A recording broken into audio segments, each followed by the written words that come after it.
Welcome back, everyone. I'm T, And I'm Nessa. and together we are the Casual Fangirls.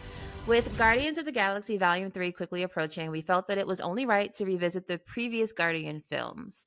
Volume 3 will be released on May 5th, so make sure to mark your calendars. Did you buy your ticket yet? No. Yeah, me neither. I'm always like floating with these things. I'm like, I'll make it there. Yeah, I'm gonna buy mine soon. The movie is written and directed by James Gunn, who not only wrote and directed the previous films and specials, but is now the co-chairperson and co-CEO of DC Studios. So, that being said, this will be his last film within the Marvel Cinematic Universe, at least for now. This lead up episode is going to be different from our others. Instead of going plot point by plot point, we're just going to fly across the galaxy on pure vibes. Listen, I just woke up. Okay. Life has been lifing when I tell you that, like, it took everything in me for me to just, like, sit up so we can do this. I feel you. Last night writing this outline, I was just like, get up, do it. Get her done. So, we are just gonna be doing this off pure vibes today, just, like, trying to push through. So, load up your cassette player, and all your favorite jams, and as we take a trip down memory lane. Yes. So the Guardians were first introduced to the MCU during Phase 2 in 2014. I can't believe it's been that long. As a ragtag group of misfits who eventually come together to save the world. The film stars Chris Pratt as Peter Quill, Zoe Saldana as Gamora, Bradley Cooper as the voice of Rocket, Vin Diesel as the voice of Groot, and Dave Bautista as Drax. The movie has been praised for its cast, soundtrack, and humor. Guardians Volume 2 was released in 2017 during Phase 3. Although the story was weaker than the first film, Volume 2 was still praised for being fun and entertaining. We even gained a new member to the team by the name of Mantis, portrayed by Palm. I'm going to mess this up, but Clementif, sure. Sorry if I did. And then in 2022, we got the Guardians of the Galaxy Christmas special. The special was clearly just for fun and followed Mantis and Drax as they try to give Peter the best Christmas ever. The major plot twist to come out of the special is that Mantis is Peter's half sister. And we've also seen the Guardians, obviously, in Infinity War, Endgame, and even Thor: Love and Thunder, right? And we're definitely going to touch on all of that.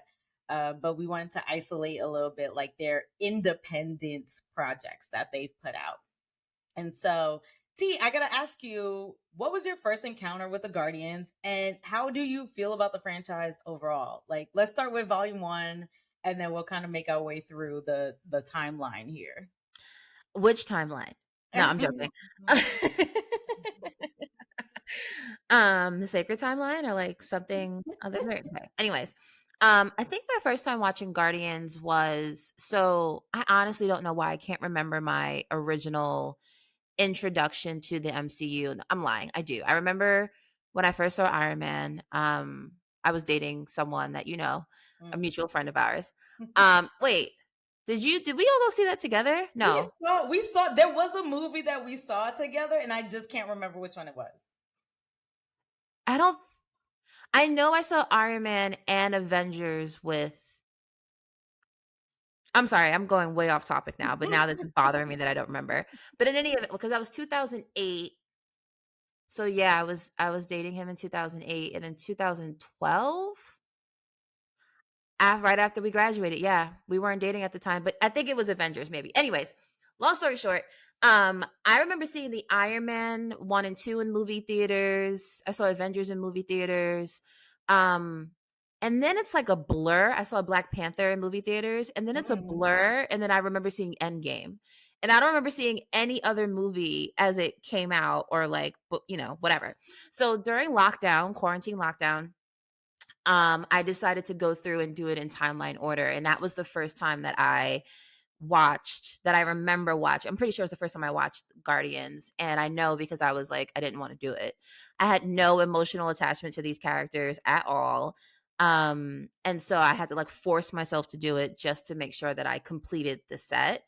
And when I tell you I was pleasantly surprised, like up until Mhm. that point, the Marvel movies, the MCU movies that I've seen have had like funny things in them, but I wouldn't say that any of them were straight up comedies. Like, to me, Guardians is the first comedy movie Yes. of the MCU. Yes. Um, and so based off of that, I think that it was really refreshing. It was nice to see new characters. I enjoyed the movie mainly because it didn't take itself too seriously. Which is like how which I'm glad they did, because like if it was a serious film, I don't think I would have enjoyed it at all with the same characters. I loved how they used the soundtrack as part of the storytelling. But pretty simple to the point. I thought Ronan was a subpar villain. Um, but outside of that, I thought it was just a good time, a fun time. What about you? So I came into this franchise a little bit backwards. I don't know if I've ever stated it like on the show before, but like I did not remotely watch the MCU in order at all whatsoever. And I saw some of the films like here and there, mostly when they came out on TV, honestly. When they came out, when they hit cable, it was like, oh, okay, yeah, this film is cool, whatever. And then it wasn't until Infinity War was on Netflix that I watched it and I was like, wait a minute. That's the guy from the other movie and that's the guy from this, that I actually realized that the movies were connected. You were a casual fan. Very, very casual. Mhm. And so I definitely missed Guardians 1 and 2 as they were being released. And then after, like, so watching them in Infinity War, I'm like, who are these people? So just like you, like in lockdown in 2020, probably inspired by you, honestly. Probably. I was like, "You need to do this." Definitely inspired by you. I actually went back and started watching all the movies, and then got to Guardians Volume 1. And I have to say, I loved Volume 1. And I just rewatched it like a couple of days ago, and it still holds up. It is such a good movie. It's so fun, it's entertaining, the casting is perfect. Like Chris Pratt has had me laughing since Parks and Recs days. And so I wanted to see him in this role. And the fact that he got hot for this role, because if you've ever seen him in Parks and Recs, he was like chubby, a little overweight. And so like I remember seeing I remember when the pictures hit the interwebs. And I was like, Chris Pratt? I was like, wait a minute. Hold on now. So good for him. And then Zoe Saldana, man, whether you're painting her blue or green, she gonna bring it every time. Or put a pirate's hat on her. She's gonna be in your top list of best-selling movies, you know? 100%. She up there, man. And then so I love seeing all them together. Losing Groot wrecked me. Like I didn't think I could feel emotionally attached to a humanoid tree creature. Like his his whole sacrifice. We are Groot. Oh, We are every Groot. time, every time. We are casual fangirls. We are casual fangirl. And then Rocket, man, Rocket with all his jokes. And then just the fact that he's such an integral part to the team. Mhm. He's the weapons guy, he's the tech guy. He gonna get you out of a pinch, boy. So I love seeing this team come together. And at the end of the day, it broadened the world of the MCU. Mhm. Right. I mean, we've been to Asgard with Thor, but this is the first time that we've really gone to multiple planets, been introduced to multiple races of beings. So it was exciting to see. It was what Star Wars doesn't do for me. So I'm gonna always find a way to give a Star Wars dig. But yeah, it did. Star Wars didn't do for me, and it made me excited, and it was interesting, and it was fun. And then it gave us more insight to who Thanos was, right? A Because little now bit, yeah. we've got Nebula and we've got Gamora, and we realize that those are his kids. We understand that Ronan was supposed to be working for Thanos, and then Mhm. basically does a 180 on him. And so it's that teaser, kind of like we're getting Mhm. closer and closer to this dude and figuring out who he was. The soundtrack, mm, the soundtrack is good, boy. Like every song is a banger and every song will get you. And I just cannot hear Come and Get Your Love the same way anymore. And get your love. Every time I hear it, I gotta act like I'm walking into some desecrated place trying to steal something. Like I Kicking love it. lizards. Yes, absolutely. But I gotta ask you, right? If you are stuck in space for like 20 years and you have one mixtape full of songs to listen to, what songs, artists, who's making it on your mixtape? So I'm gonna cheat, All right, which you already know that I'm gonna do. go for it. Um, I'm gonna say, like I'm gonna say the Hot 97 mixtapes from, like No, no, no. Okay, so wait a minute. I know I Can the didn't M say can the like a MCU certain. do a movie to a Hot 97 mixtape or a Silk of Gold mixtape, please? Like, I would really appreciate it. I know I said there wasn't like a set amount of songs, but now you gotta pick like a year. It's got yeah, you gotta. I'm probably gonna go with what I remember having a Hot 97 mixtape that had "Ride With Me" by Nelly on it, Okay. and I remember playing that, like, back to front. I don't remember what songs were on it, but I remember that mixtape. Let me look it up. That's gotta be what, like 2003, Mhm. 2002 ish. Ride with Me was Prob definitely when. Let me not say. I was about to date us real quick, but I'm gonna go with it was definitely within 2001 to 2003, and I think you know which years those were for us. Oh, I remember what years those were, yes. I think it was in that. That's so funny to me. Side note, yes, why not make a movie set to a Hot 97 mixtape? We Bunk could my do it. We could night. do it. You and I could do it. DJ Clue. We can be All DJ, Mellow Yellow, and Light Bright real quick and do right. something to a Hot 97. Somebody gonna do it, and Imma be mad that it wasn't us, but that's fine. But yeah, I would probably do that just to cheat and do that. But if I had to choose, like, let's say full albums, Or I'd just like prob what would you put together? Like what's gotta be on that mixtape for you? If you could pick and choose different songs, different artists, what it's artists def you gotta have? it's definitely gonna be songs that I like to sing Okay. more than anything else. So, mostly R&B, so we're talking Usher, Whitney, Mariah, your 90s, your late 90s, early 2000s R&B stars or even some pop. Britney might be on there as well because I like singing Britney songs. So it's definitely going to be songs I like to sing. In addition to a couple of musicals. So Hamilton the musical, Little Shop of Horrors the musical, maybe a little Grease depending. So just things I like to sing basically. Got it. What about you? A nice little hodgepodge going on Yeah. there. Yeah. Well, For oh, also Little Kim. I need cuz I rap Little Kim. I used to throw. Yeah. Like, "Hot damn hoe, here we go again." Yes. Just an old black like the omen. Alright. No, before we start. Alright. You gotta know you talking to some New York broads, you know what I'm saying? Alright. Alright. So for me, on my mixtape, I definitely have to have Usher Confessions. Like the Yes. song. Not necessarily the whole album. The song. Oh, the song. I The thought you meant song. the album. That was a good album. It was a good album. So I gotta have Usher Confessions. Georgia Smith on my mind. Deborah Cox and RL, We Can't Be Friends. The greatest duet of all time. Argue with Your Mama, Not Me. Crime Mob, Nuck If You Buck. BBD, Motown Philly.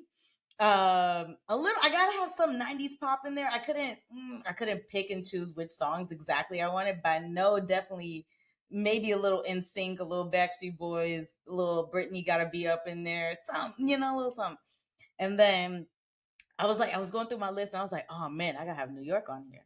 I was like, ooh, if I had to pick one New York rapper that I could only listen to for 20 years, Nas. Again, argue with your mama, not me. Nas. So I I probably gotta would have have went with Jay, but I respect it. I gotta have Uchiwali, one mic because I'm a gangster with a soul, uh, and made you look for sure. They shooting. Made you look. Mm-mm. I like it. I like it.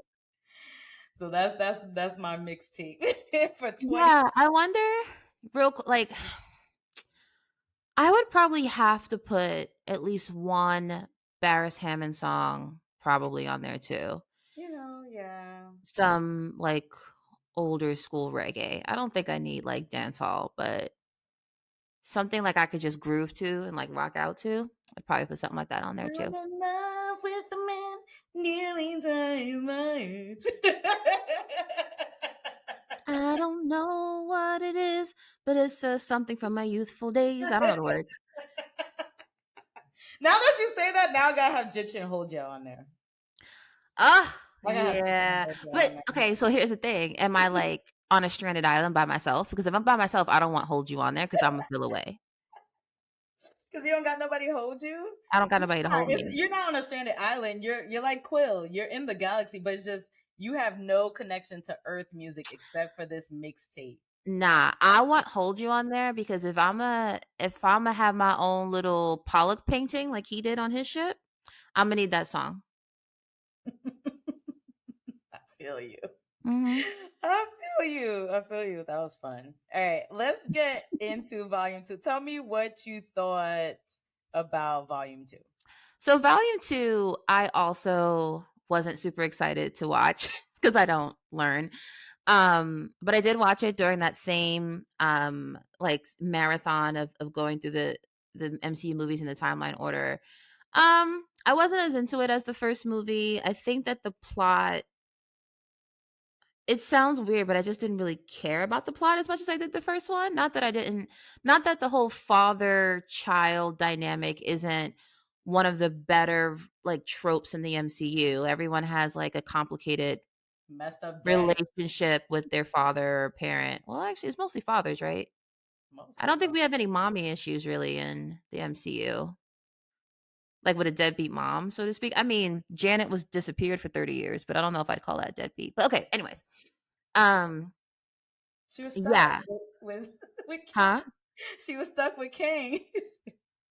She was having a lot of fun. She was having a time, boy. She was having a Hope and Hank were home like, "Damn, I miss Janet." And she was just like, "Let's go." Okay. Anyways, so Guardians 2 was fine. The best Yeah. part of the movie in that, in my opinion, is from spoiler. I'll be into a spoiler warning, but that's fine. Yeah. Um, told you, life's been life, and we'll get it Vibes. together. The Vibes. best part of the movie, the second Guardians movie, was when Yondu was, like, saving Quill, and he was like, "He may be your father, but he ain't your daddy." And so from there to the end of the movie, like, that's the best part of the movie, like, Yeah. the end, like, the last 15, 20 minutes, Oh, including yes. the credits. Yes. I totally agree. I totally agree. Um like you said, it was still fun. The story, the plot was a little bit weaker, but not terrible. It was just like, okay, your daddy's a planet, I guess, sure. um, but the thing with Guardians is that it's gonna pull on your heartstrings each and Mm, every time. So, like you said, watching Peter yearning to connect with his dad, even though people are like, I don't know about this guy. He seems a little off. He's like, no, that's my pops, trying to learn his powers and all that stuff. And then eventually losing Yondu in the way you just described. It's man, that was a rough time. I didn't think they was gonna do that to us, but they got us, man. And then you throw Yondu's like send off on top of that. his funeral, yeah. Who's cutting onions? Who's cutting Mhm. onions? Like, why are Mhm. my eyes tearing right now? And then we get Mantis. I mean, Mantis is cool, and her powers come in handy. Don't care for her that much. You ever real quick tangent on Mantis. You ever rewatch the Endgame scene, like, the big battle after they all start pouring out the portals? The last, like, final Yeah, battle in Endgame? yeah. Watch Mantis. What is she doing? What did she do? What did I She's just miss? looking at people. Is that it, like she looked confused kind of thing? Her special skills She's like, "What do we do now? Do we run? Do we are fight?" not really, like, offensive skills. Right. Um, so especially the part where they do, like, the A-Force team up where all the girls get together, and it's really that part that I'm talking about, like, watch Mantis on that part. She's, like, looking around like, "We doing this, girls? Let's do it." Am I part of the club? Am I part? Am I I are get we a fight? that one? We going that way? Okay, let's go. Like, she just keeps looking around at people, and I'm just like, "Yo," like anyways, I keep have going. to go back and rewatch now because I have no idea. Like that's so funny to me. I'm definitely going back and rewatching. Yeah. And then Baby Groot. Mm, We get Baby Groot, and you gotta love Baby Groot. yeah. You do not have a soul if you don't love Baby Groot. I just have to say that, and he gives me life. It's not the worst sequel, It's not. in the world. It's For not. me, I think it's floating somewhere in the bottom of the middle tier to the top of the lower tier. That's If fair. we're if we're ranking MCU movies, I think it's somewhere solidly in that mix. Um, but overall I enjoyed it. It wasn't as I tried to rewatch it last night. It wasn't as fun as watching the first one, Mhm. but you get into it. You're watching Gamora and Peter's love blossom and all It's that good weird. stuff. Why is it weird? I don't know. She could do better. She can do better. Besides, he only considers himself as, like, a long-term booty call anyway. That's what he said in Infinity War to Thanos. Thanos was like, "Is this the boyfriend?" He's like, "I'm more like a long-term booty call," and it's just like, "Yo." But is he saying that because that's how he really feels, or that's because that's where Gamora put him? He's saying that because he doesn't want to admit to himself. Oh, wait, in the second Guardians, he was trying to tell her he was in love with her, wasn't he? Yeah. And Okay, she's then I take it like, back. I think it's because that's like more or less where she put him. And so like he's not about to embarrass himself in front of her daddy. Like Great point. It's a great point. so I think he's just like, yeah, it ain't that deep. Whatever. Mhm. I'm Mhm. cool on Mhm. that. Uh but I mean, yeah, all in all, good time. Still some great rocket scenes and all that good stuff. So I enjoyed it. Let's get to the big battles. I mean, we already teased it a little bit, but You mean like in the Infinity War Endgame? Infinity War Endgame. They annoyed the hell out of me. Tell them. Talk to And them. to this day, I fast forward through their scenes unless Thor is, like, in the scene with them. Do Do you do you? the same thing? No. Oh, I do.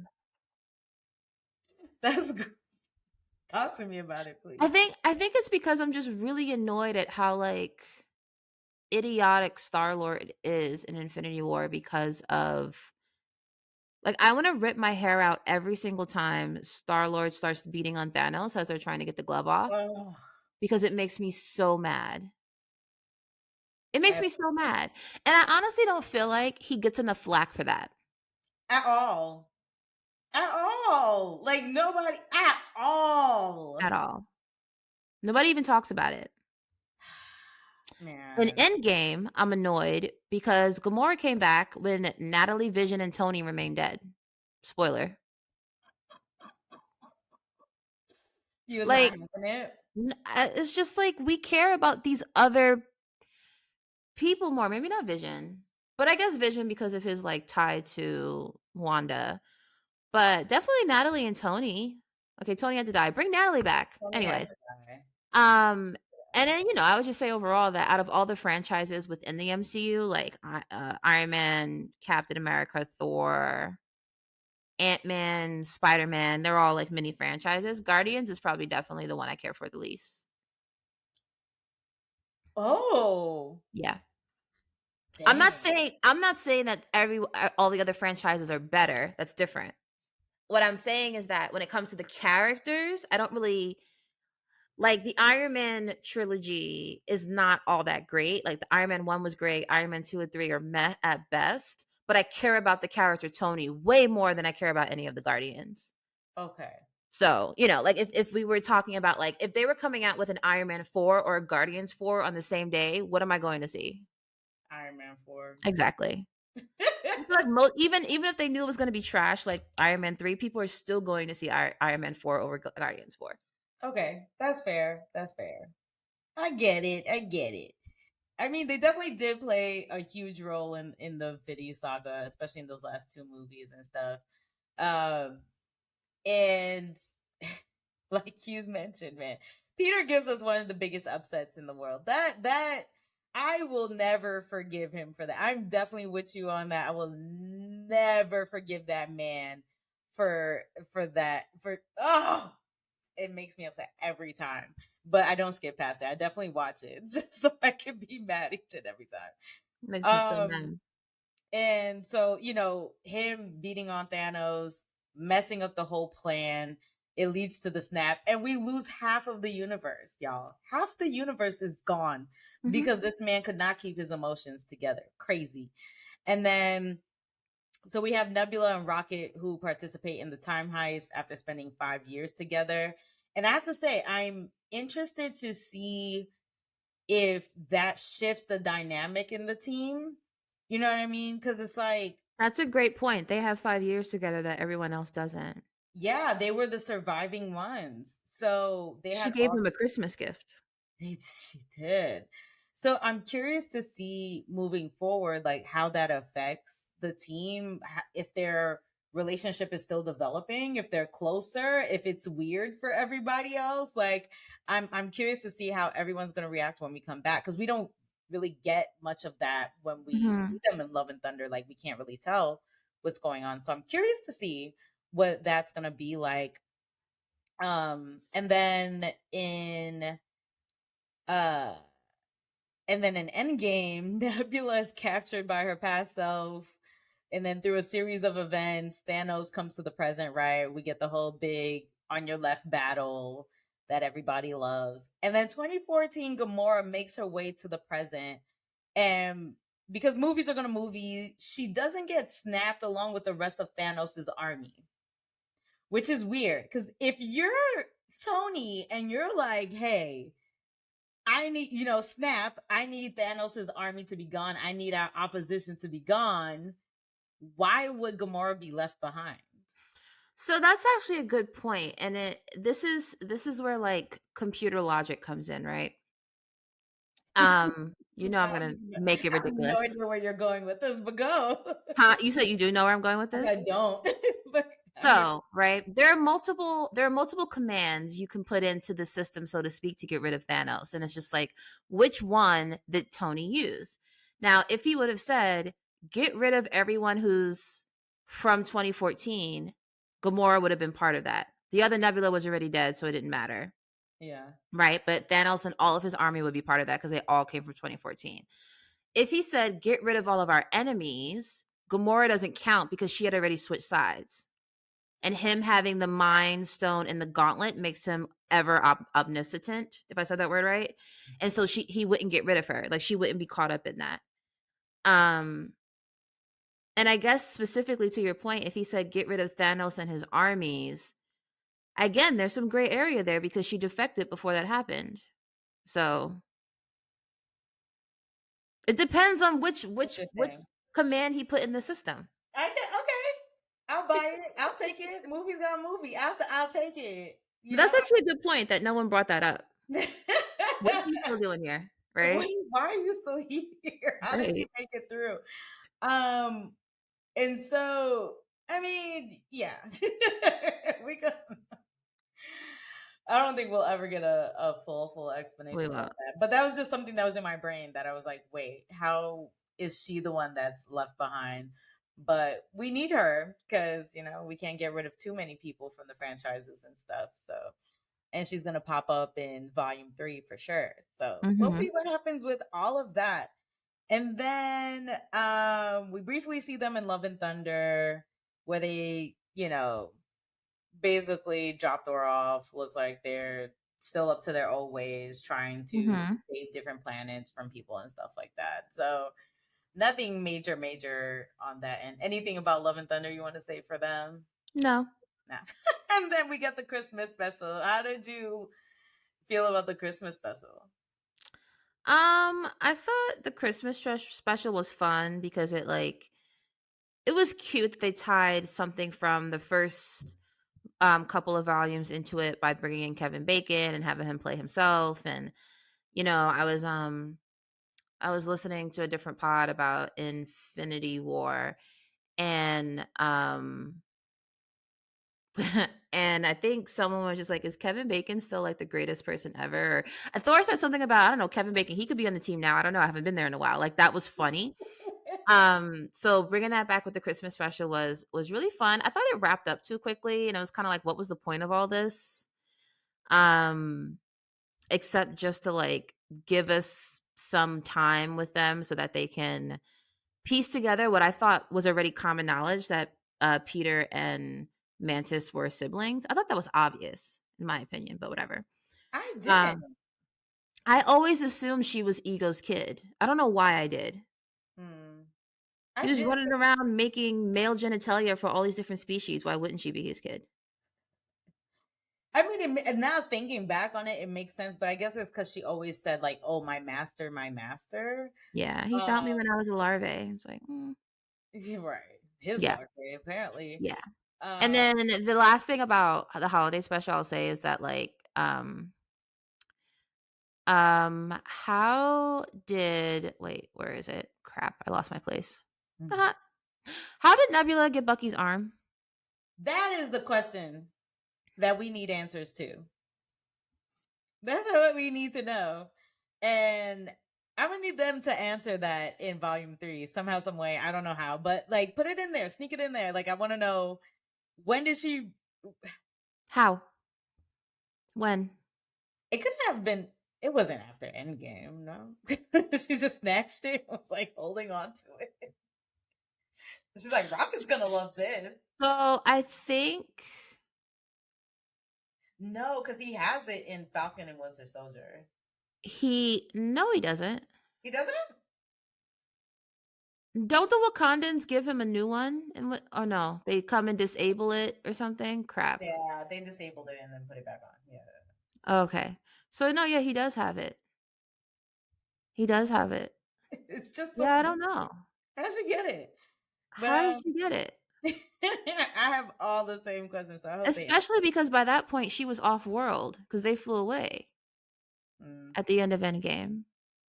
Did she send Maybe an it's fake. electronic mail to Shuri Electronic and was like, "Hey, mail. can you make me another one of those arms for Rocket?"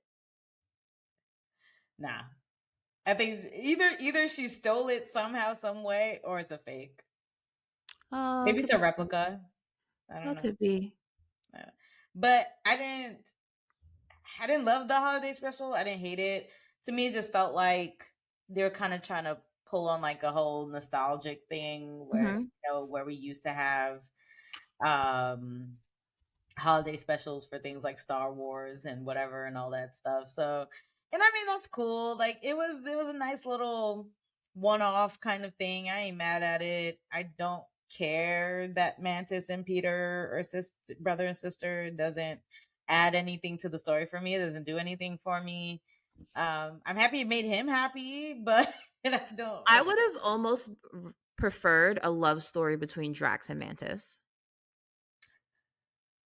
You know, I would take that, especially okay. So also like after rewatching Guardians 2, even though Jax was like terrible to her, I'll take it. I wouldn't be mad if it like turned around into like a you're so ugly and then, eventually they end up falling in love and whatever. Like you're still ugly, but I love you kind of thing. That's the vibe I was getting from him in that movie, that he was saying he liked her.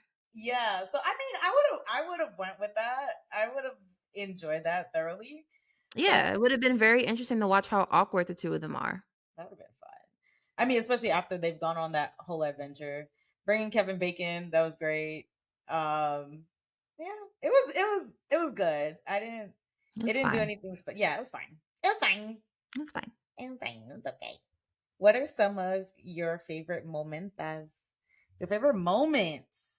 You have some of these, so I'm gonna save the ones that you have, and talk about the ones you don't have. Okay. So I love, and I it wasn't like specifically from Guardians movies, just like interactions with Guardians characters. So obviously, I love when Rocket threatened Bucky that he was going to get his arm. Mm-hmm. I love the Discord. So peek behind the curtain. Nessa and I, for a long time before we started this podcast, listened to a different podcast that was they dove real deep into these types of stories. And so for one of them, when they were covering the Guardians, they created this discourse in their community about how many kids Yandu brought to their death at Ego's planet. And I thought that was so fun to think about. It Not was so fun. funny to me. It was so It's funny it's to a me. it's a wild thought because it's like what made Peter so quote unquote special or whatever, but then these other kids, you're literally delivering them to their deaths every time you drop them off at their daddy house, which is crazy. And like he knows.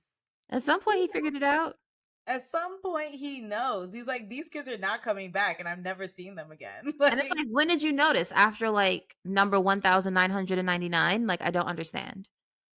there's That's a why it's so funny to me because it's so ridiculous. Anyways, uh, there's a lot of bones in that pit. there's a lot of bones in that pit, so I thought that was fun.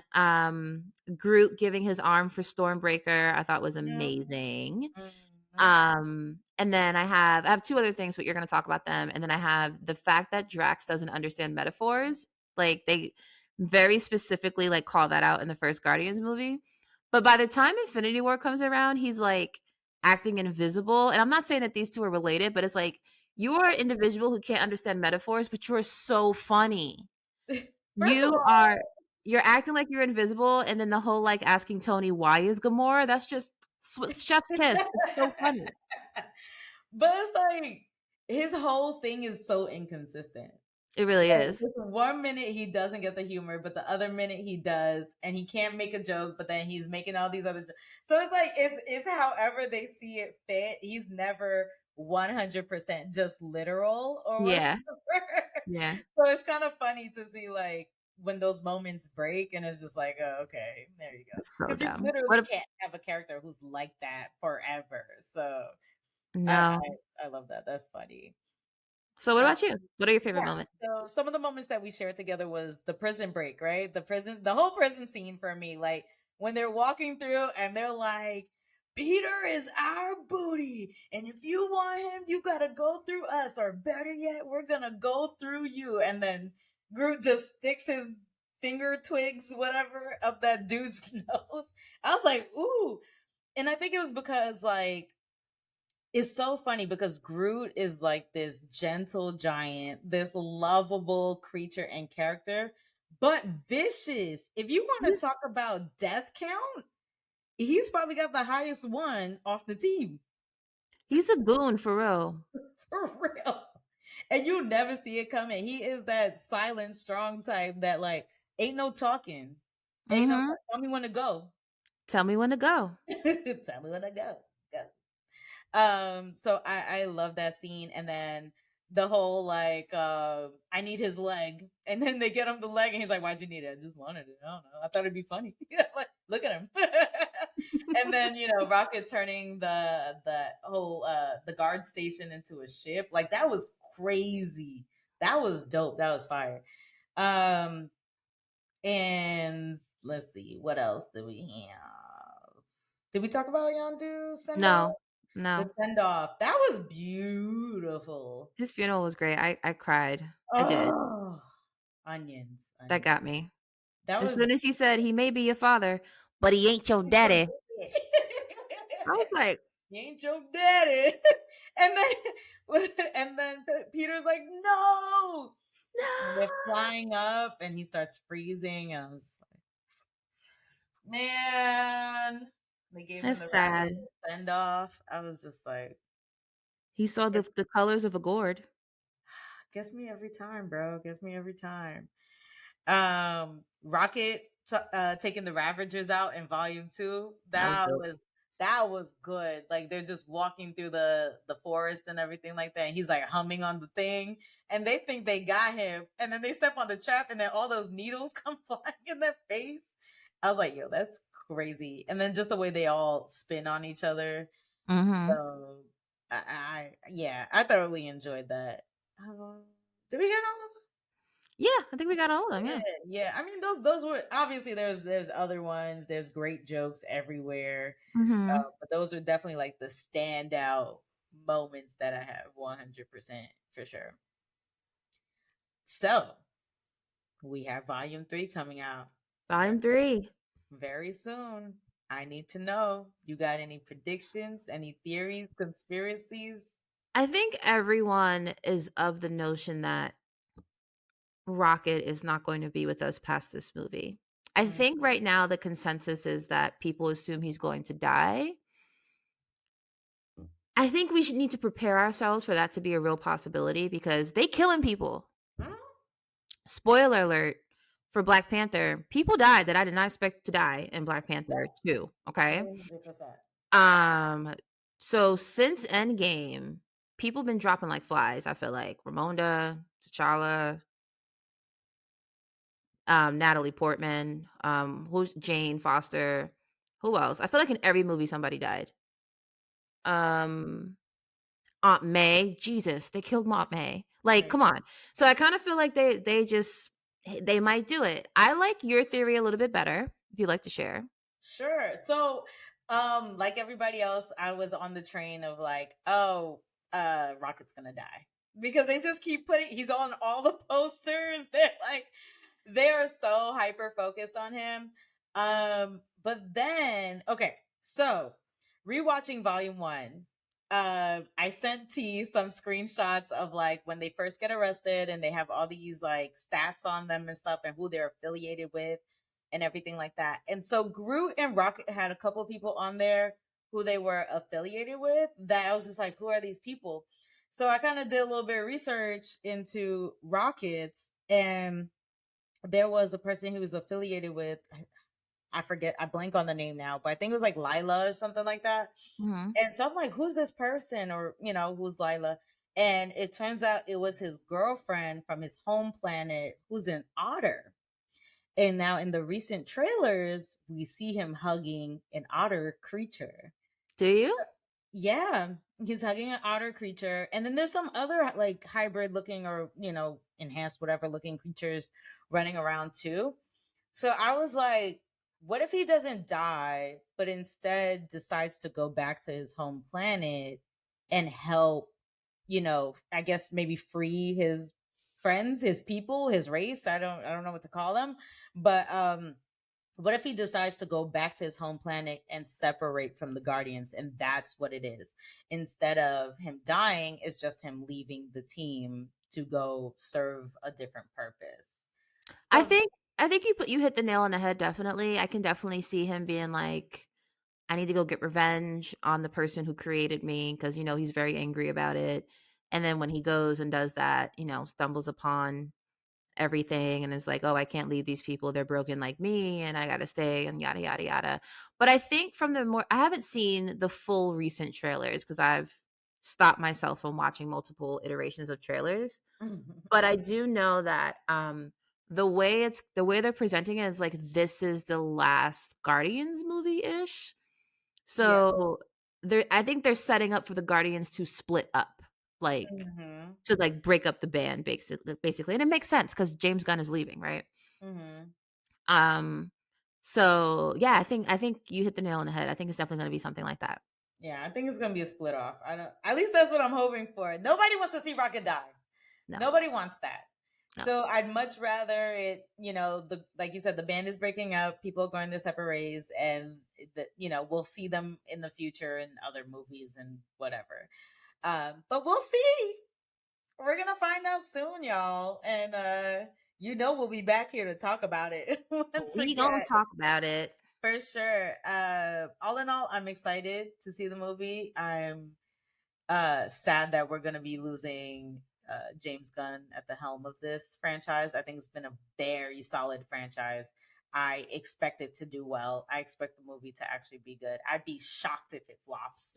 Um, Mhm. but I think we're so in a space now where with these Marvel movies we're just kind of like, man, whatever you give us, let's see what you got. I think it's hard to keep those high expectations every time, but Mhm. I really do think this movie's gonna be good. What about Should you? be good. Yeah, I think I'm gonna go see it. It's not, you don't have Yeah. to convince me to go see it. I feel like there are different shows and movies coming out later on in phase 5. There is like you might have to convince me to go see it because I don't think it's gonna be very good. But I will definitely be seeing Guardians of the Galaxy Volume 3 Hmm. in theaters. Do we think there's going to be a soundtrack What do you mean? for Volume 3? Yeah, why wouldn't there be? I don't know. He has a whole Zune with like 1,000 songs on it now. Oh, that's what you mean. Yeah. Yeah, I think they're still gonna cultivate that specific soundtrack and whatever. I think the music's still gonna be great. It's still gonna be I mean, he visits Earth. Spoiler. So I mean, he did already because he was fighting right in New York, in upstate New York, Thanos. But you get what I'm saying. the So yeah, I question. think I think it should be good. I think it should be a solid 6 or 7 I at think the least. question is he feeling like the 90s and 2000 songs that are on the Zune, or is he still listening to the 70s? That's my Maybe. question. Like, what does he think Oh right. about all the pop and everything else that comes later? That's actually really interesting. I was like, how do you know that there's 90 songs on the Zune? But it's like it's a Zune. It's the Why name wouldn't of there be? it. Right. It So came now out he's like got like more recent quote unquote music. So I'm curious to see how he feels about that and if that's gonna make its way into the soundtrack. imagine if he's like, who made Mbop again? Anson? Hanson. I was like, yeah, that band that just came out called Hanson, and everyone's like, Just. that was 30 years ago, honey. You missed that train. Yeah, Yeah. But thank you everyone for yeah, joining us. That we're gonna wrap it up here. Because yeah. like we said, it was pure vibes. We just wanted to, recap a little bit, kind of, sprinkle a little Guardians love over here. And Mhm. so that's gonna be it for us. Thank you for listening. Make sure you go follow, like, subscribe, all the things, comment, do all the stuff. At casual fangirls underscore. We are on Instagram and TikTok. So make sure you guys check us out. Let us know how you guys feel about the whole Guardians franchise. Are you sad to be seeing James Gunn leave? Do you think Rocket's gonna die? What are y'all excited to go see this movie? What are y'all predictions? What are y'all feeling? How is it gonna go? Let us know on our socials, okay? And we will see you guys very, very soon. I know we've been all over the place, but we are here. Trust and believe. And we'll see you guys very soon. I am Nessa, And I'm T. and together we are the Casual Fangirls. We'll talk to you soon. Bye bye.